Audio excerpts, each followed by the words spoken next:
La Fundación Caminantes Sin Fronteras trae el segmento educativo Voces de la Conservación de la Biodiversidad en el Pueblo Agua. ¿Sabías que el águila andina anida en árboles altos usando grandes ramas? La pareja suele poner un huevo y hay cuidado parental prolongado debido al tiempo que tarda en desarrollarse el pichón hasta independizarse.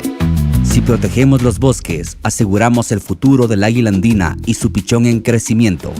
Es un mensaje de Voces de la Conservación con la colaboración de la Federación de Centros Agua del Ecuador, el apoyo del Fondo de Alianzas para los Ecosistemas Críticos y Fundación Futuro Latinoamericano. Fundación Caminantes Sin Frontera Karamdi Urusa Kamdamizna Pitpara Kuiragin Swashpa Publa Wagin Pinatkish Katsawamne Kawirami Pañawi Burus Washmal Samdu Katsa Saitus Gin Tedras Ashambane Mazawi Winmui Kara Ambune Kuiragimi Chichupashpa Kawinagima Tedrus Kuiragitne Kuiragiamdi Payuamdu Katsawamba Kara Paña Chichupashpa Kawimdu Ane Mazakainami Pitpara Kuiragin Yenweindu Federación de Centros Agua del Ecuador Gaza Kara que Weindu Fondo Alianzas para el Ecosistema Críticos Kara Fundación Futuro Latinoamericano.